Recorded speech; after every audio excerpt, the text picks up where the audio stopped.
All right, guys, welcome to the first episode of the Interpersonal podcast. I'm Chris, I'm Greg. I'm Marvin. and so we're bringing you into our conversations now. For those of you who don't know, we're three friends. We met back in middle school. I met Greg back in the 5th grade. I met Marv back in the 6th grade. And since then, we've all been friends. And, Pretty much. we used to play the game up late, mad, like really, really late. And we would just play the game, and we would always have deep conversations sometimes. And after 6 years, we started a podcast together to kind of give ourselves the platform to have those interpersonal conversations with each other. And we're also going to bring on special guests. We're not going to be the only three people that you see every day. Yeah. From the party chat to Studio 32, that's where we record our podcast every week. You're going to get content from us once a week. We love it. We love it. We love it. We love it. And so we usually start this by checking in with each other. Like, how y'all doing? Like, how was y'all week? Like, but not just how was your week, but tell us about yourself, Well, I'm Greg. I make beats, approaching my junior year at college, go to the Rock Nation school, like the Rock Nation program within LIU. Yeah, I'm excited to start this new journey with my friends and bringing you guys this podcast. This past week I've been cooling, but like it's been like a very busy week. But like on top of that, just like having to stay strong for like my family members, those around me, because like I have some personal stuff going on too. So yeah. What about you, Marv? I do cinematography. I'm also starting my junior year of college. This week it was actually pretty good. There was a lot of anticipation leading up to this day. We even got a new camera for this. We got a new tripod. That all happened pretty much today. It was a little bit of a struggle, but we here. It was definitely a little start to the day. A lot of things have happened before we even get here to record. Yeah. But I'm Chris. I'm a writer. I'm a worker, a Same. producer in a sense. I'm about to be published in a magazine soon, so We love that. we do. Success coming. I'm happy to share more with y'all.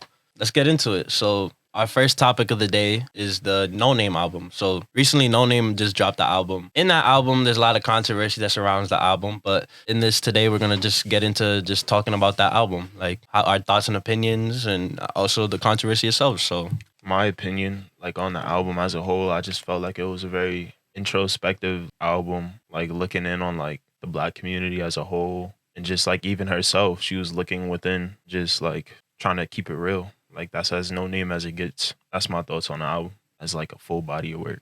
yeah, that's kind of like a part of the Noname brand, though, in my opinion. See? A lot of her discography highlights Black issues. Yeah, that's why I said it was just very like as no name as it gets. Like I agree with you on that. I really fuck with it, like for what it was. But I feel like she's gonna catch a lot of flack, like for more reasons than just one for dropping this album. It's just like she's trying to like bring out the conversation rather than just like have people stay quiet. And I fuck with that. The album itself definitely invites the conversation to start, just as we're doing right now. What do y'all rating the album out of 10? What do you rate it? I'm gonna give the general listen. I'm gonna give it maybe a 7.5. But if you really deep what she's talking about, it deserves like an 8, 8.5. Yeah, I was thinking like 8.5 for my rating. feel Just like- because it's not like a lot of the music that we've been hearing like this year. Like I feel like a lot of people don't like when artists talk about real stuff. Like they rather like stuff without substance. That's what I see in a lot of mainstream hip hop nowadays. And I feel like she stepped outside of that and gave us something to really ponder on. Like it's an album definitely worth reading through all the lyrics and trying to figure out what she's saying in each song, and like each song has each own unique meaning. Yeah. Let's jump into one of the songs. One of the songs on there is called Potential Interlude. So I feel like the title alone kind of like, it does talk a lot about how it's an internal dialogue between like her and her thoughts of herself, in a sense, and like a standoff, Yeah. and like the critiques that she hears as an artist day to day. This And was like actually one of my favorite songs on the album, for real. Like I feel like certain lyrics like really hit.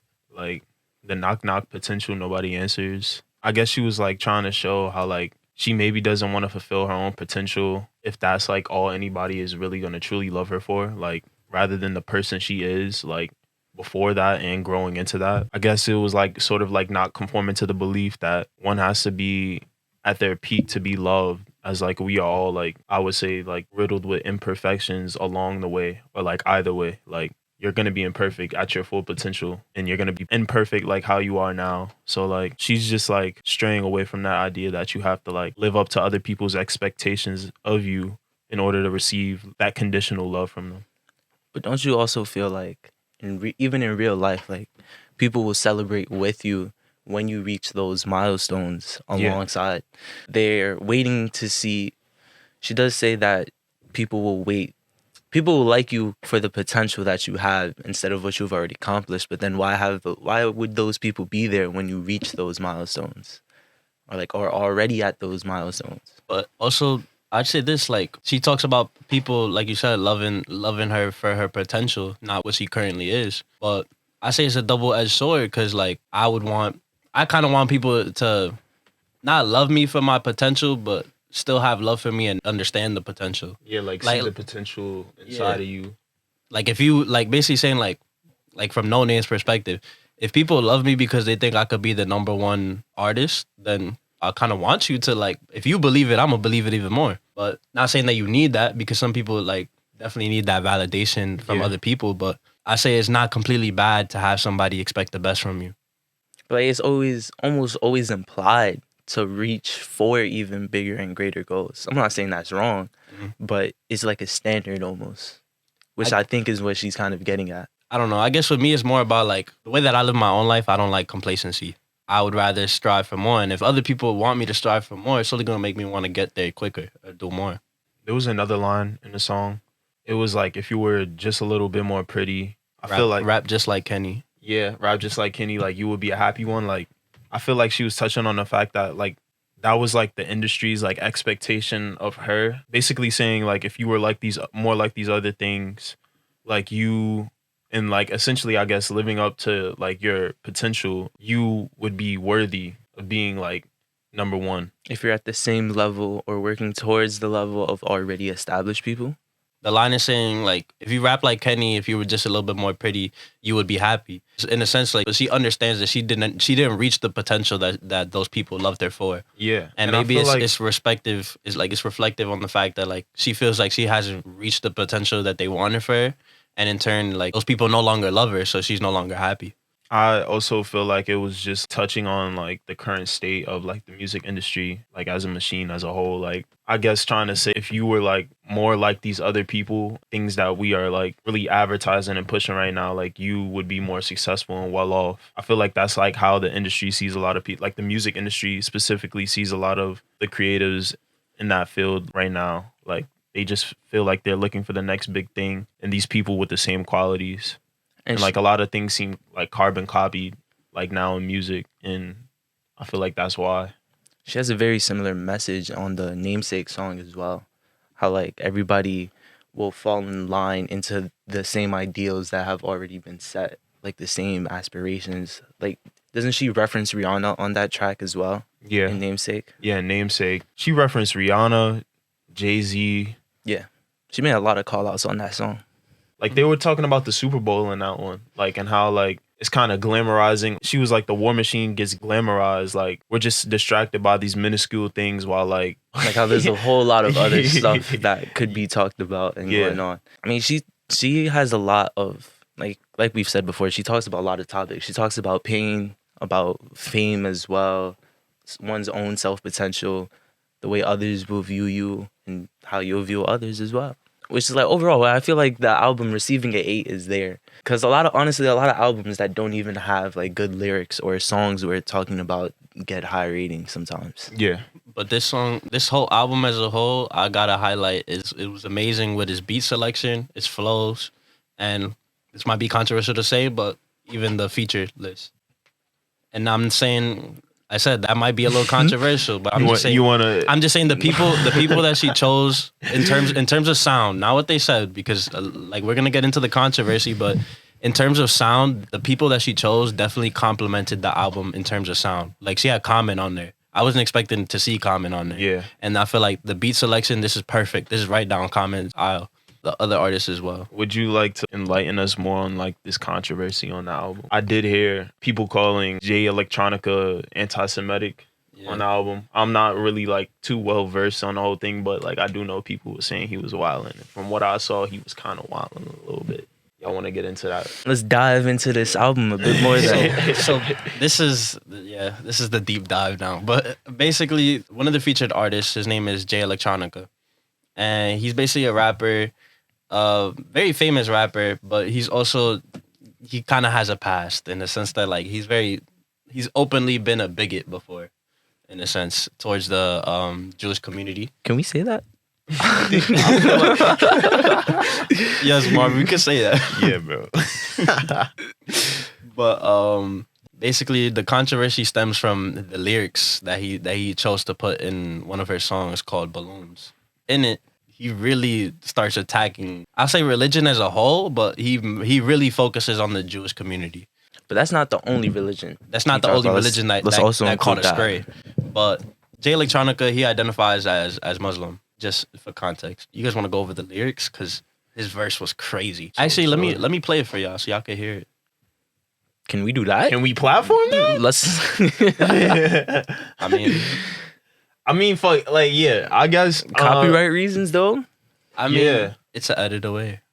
Album of this part was fire. I'm not even gonna lie. Like controversy aside, this part was fire. Where you at? Call me Magical Negro. Cool, you got that. I popped on the world stage with my AK cocked back. Saw the nice bridge, pulling bunnies out top hats. Everywhere I step foot, I leave a trail of names of the sons of Yaqub and the trail of flames. I'm on fire. I'm plugged in directly to Messiah. I run with the mighty Khan as we expose the liars. These infidels kill my mind. The crescent and the star with the red in the foreground is the flag that I bang as I'm laying the law down. Established the beachhead behind enemy lines. Now I'm Pink Floyd in Berlin. I'm tearing the wall down. Veterinary devil will test me, or some fuckboy 85 will come run up and press me. A joke like Zelensky, the war of Armageddon, and I'm begging the listener. If you ain't fighting, that mean you either dead or a prisoner. All right, assuming you all that's a lot paused right there and listen to the song. Yeah, listen with us.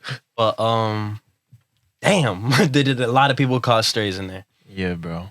Let's go over that, bro. Yeah. What's like y'all take on that? It's a very complex conversation to have. So let's get into it. Like, man.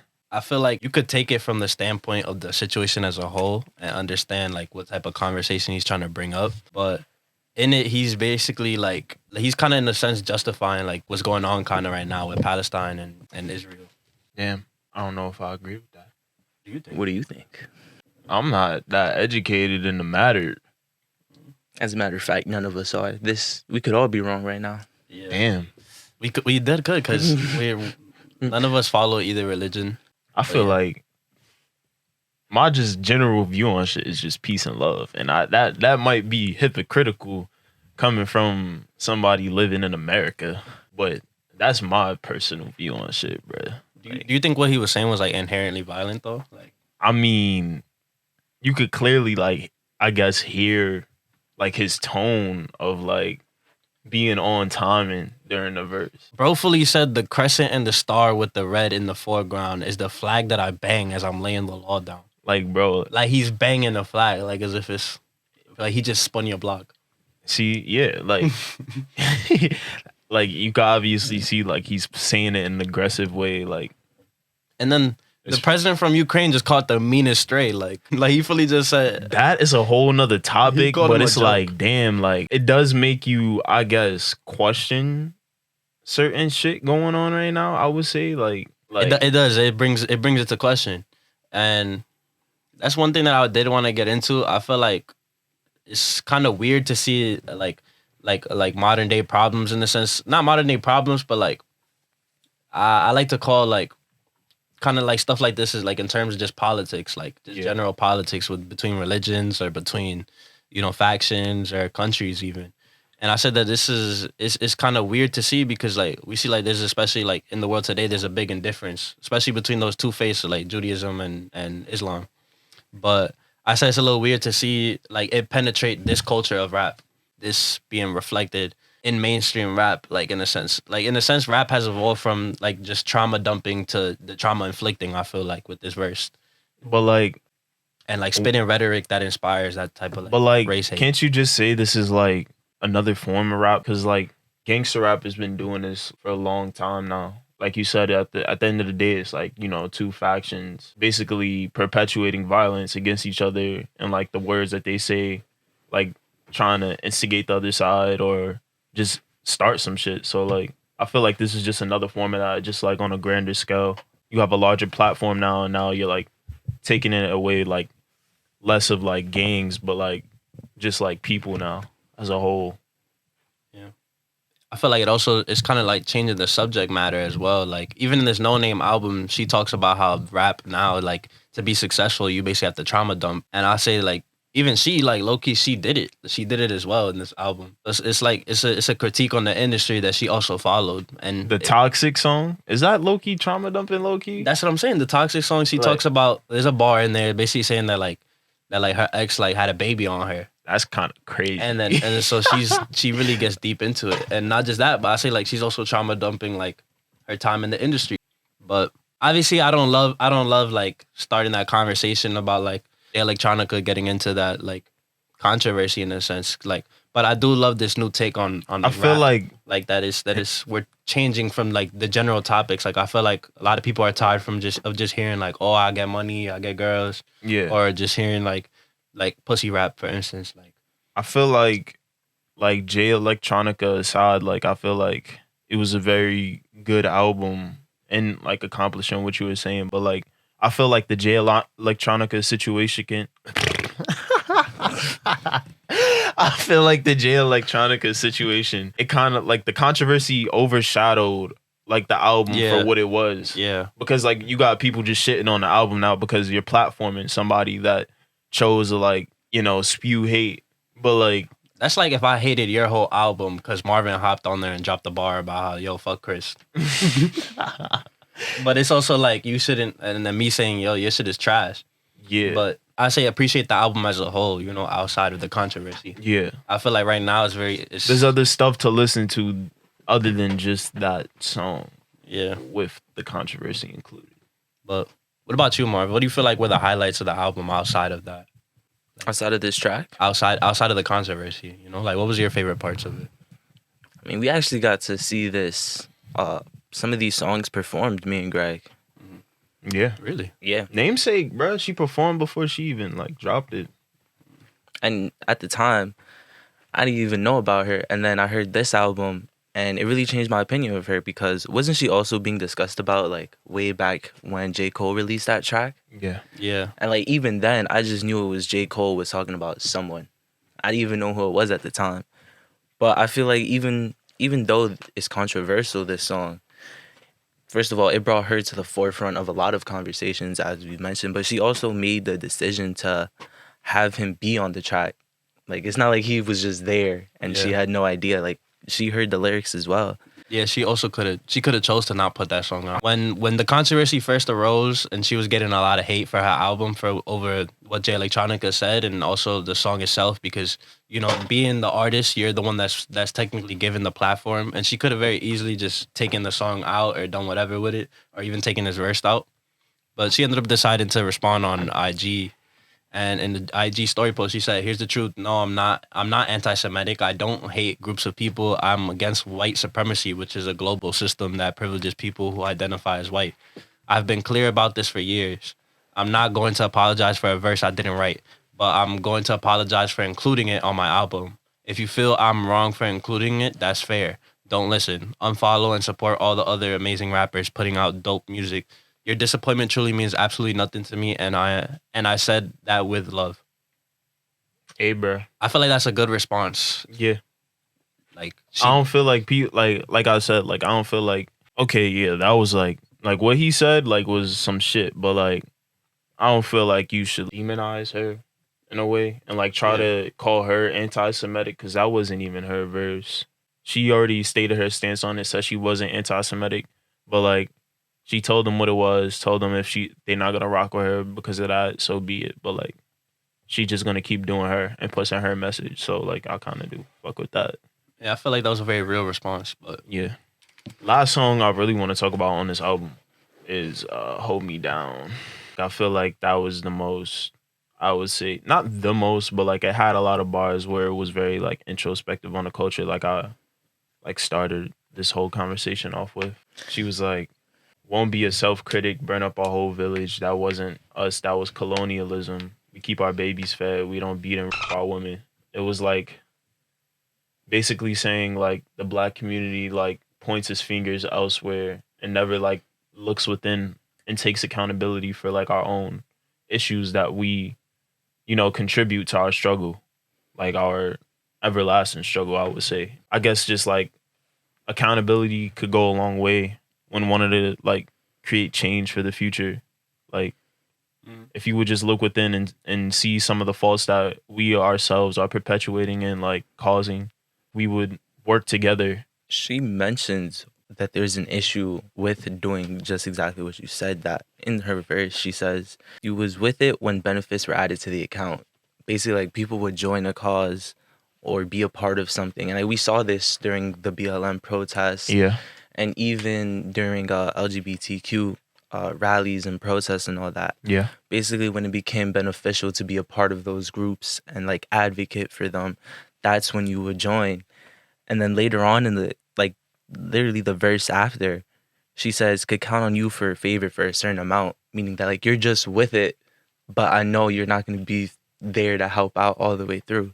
That's one thing. Like, I feel like when certain people said Black Lives Matter, like they really meant it. Like going back to that movement, like I feel like a lot of people like really meant it when they said it, but like the organization as a whole, like when they got caught up in like just, I guess, trying to make money and profit, like that's when it kind of stained like the name Black Lives Matter. And I don't feel like it should be that way. Like the movement as a whole, it stained the movement. Like, yeah, the movement as a whole should like still be a thing because they do matter at the end of the day. There's no like two ways about it. Like that's what I feel.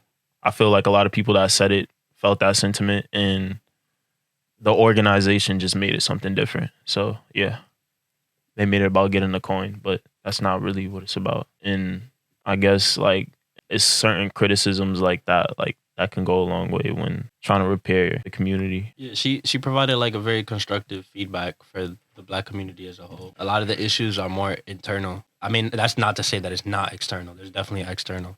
I feel like to properly get to a place where we can appropriately make the change externally, you have to first fix the internal. And that goes with everything, not just that. And if you want to make extward like change, you have to fix within as well.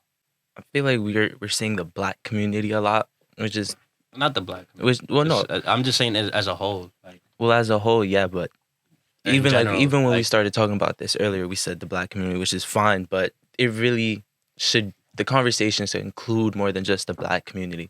Because yeah, the Black community has like its own problems with like self-reflecting, but that's probably the most common problem amongst all humans, is that self-reflection moment. Yeah.